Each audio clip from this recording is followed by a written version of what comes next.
Hello, welcome to End-or N-Gauge Model Railway. Last week I was in the process of making my next custom DCC chip video, when to my pleasant surprise Rails of Sheffield sent an email to say the remaining Revolution Trains Class 66 models had arrived. I'd pre-ordered one in original EWS livery, and another pleasant surprise was that Rails of Sheffield posted it the day after it arrived with them. I'm not calling this video a review, by the way. I don't set out to do reviews.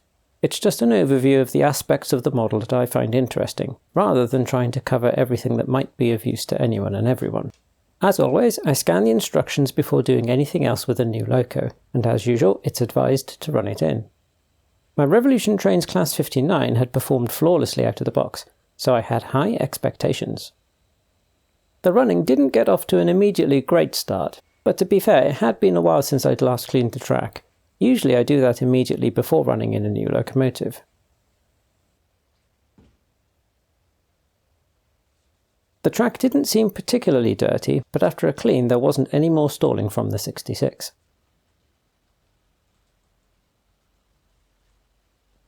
At half speed it seems quite slow, but Class 66s very rarely look like they're going fast. So personally I'd rather have lower gearing for smoothness at slow speed and a high pulling power than a high top speed.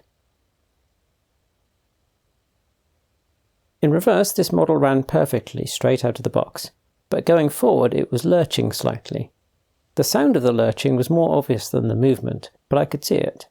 It might not come across on camera because it was only slight, and variations in frame rates on different devices might hide it.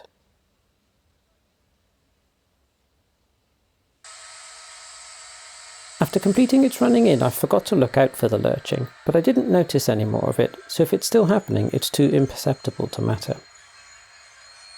A couple of years ago, Dapol was the first manufacturer to announce new two Class 66s for N-Gauge, and Revolution Trains announced theirs not all that long afterwards. After various issues with other Dapol locomotives, I chose Revolution Trains, and likewise for my Class 59. Revolution Trains said they chose to make Class 59s because it's been a long time since any had been tooled in N-Gauge, and that since they made a 59 they might as well make a 66, given the significant similarities. So it's interesting to see my previous generation Dapol Class 66 next to the Revolution Trains one. Besides some slightly better definition on some moulding above the cab door, to start with I couldn't really tell any difference. They looked equally detailed to me. I know next to nothing about the variations in headlight arrangements and so on for Class 66s. To me, both of these looked like equally nicely detailed models of a Class 66. Revolution Trains have a habit of modelling extra detail where it's not ever seen, so I wouldn't rule out a load of underside detail, but I haven't gone looking for it. However, a feature of the Class 66s is a high running plate, so detail in the sides of the frames is visible from normal viewing angles, and is definitely part of what makes a real Class 66 look the way it does. I started to get the impression there's a bit more detail in the Revolution Trains model there. In bright lighting, it's clear the pipework here is modelled in much more detail. A couple of things I really like here are these curved pipes around the fuel tanks, and the impression of a pipe coming from the main body into the bogie. But where the engine cover is concerned, I think the old Dapol is better. The lift-off section of the Revolution Trains model has created a noticeable misalignment. I haven't tried to do anything with that cover, since there's already a DCC decoder in this one, but it won't sit completely flat. The paintwork on the steps of the Dapol is crisper, giving an impression of finer detail even if the moulding is comparable. And the Dapol moulding detail around the door is deeper and more obvious. There's an interesting dilemma there. In scale terms, the gap should be really very small, so the Revolution Trains one is probably more accurate. But at the same time, the small gap around the door on a real Class 66 is obvious to the eye. The rail under the cab window is an interesting area. The separately fitted rails on Revolution Trains and the old Dapol models are both overscale in diameter, but not massively so. It's enough to look wrong if you're used to seeing Class 66s, and whilst I'm no expert in most of the detail on the real things, the proportions of details like this tend to stand out to me. I think the Revolution Trains model does a much better job with the gap between the rail and the cab's body. That's a distinctive feature of the real thing that's quite obvious, and where improved detail in the model is welcome. I've had some pretty bad Dapol locomotives over the years, but it must be noted that this particular Class 66 has always run quietly and smoothly. On that front, I'd say it's no different to the Revolution Trains one. A noticeable difference is pulling power.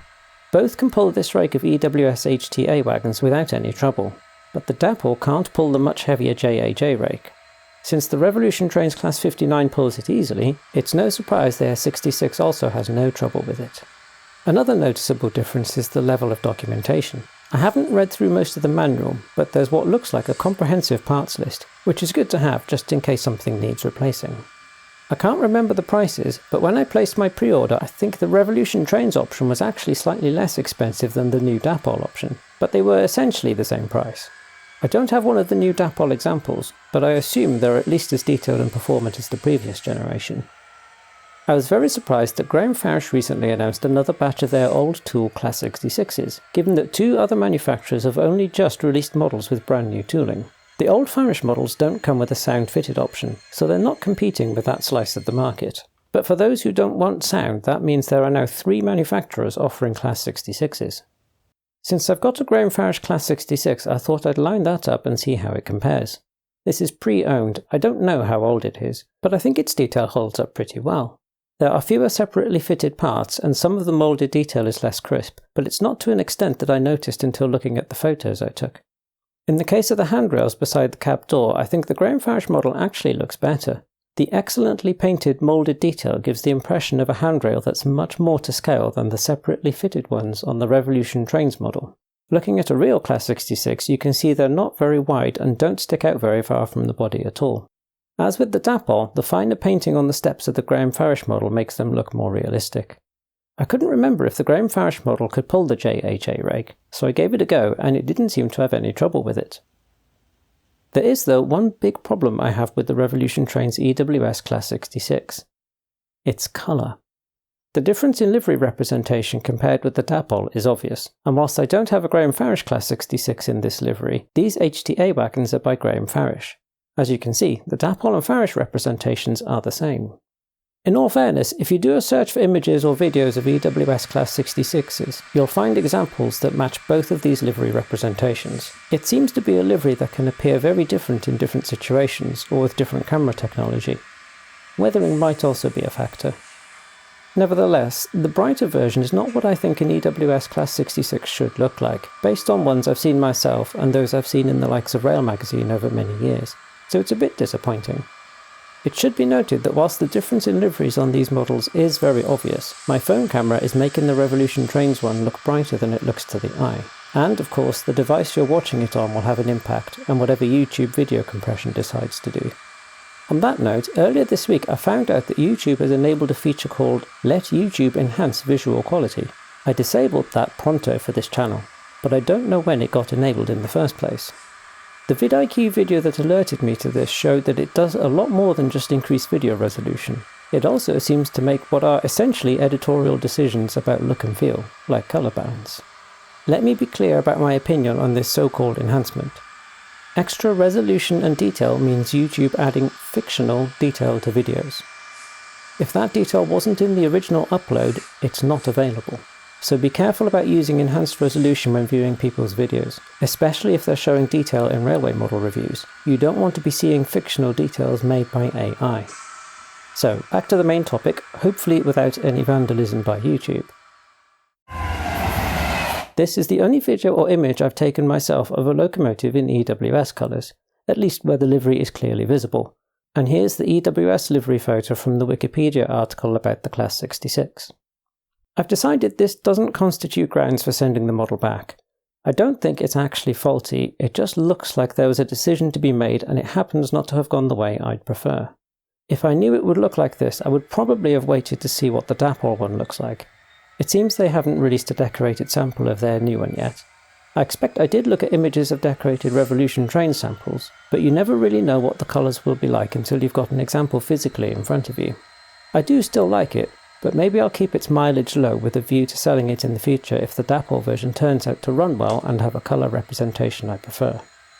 If one thing is for certain, it's that at the moment there are a lot of Class 66 choices available in N-gauge, which is great for those of us who like these locomotives, though personally I'd much prefer the investment to go into a greater range of steam engines and for less duplication between manufacturers.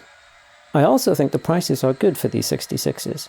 We're getting extra detail, but the prices don't seem to be going a lot higher with that. And with Graham Farish releasing older tooled versions that still look great, they're a good non-sound ready option at a lower price. Right, well that's a lot said for something I'm claiming isn't a review, and will certainly do for now. I need to get back to making my DCC decoder video. Bye bye for now.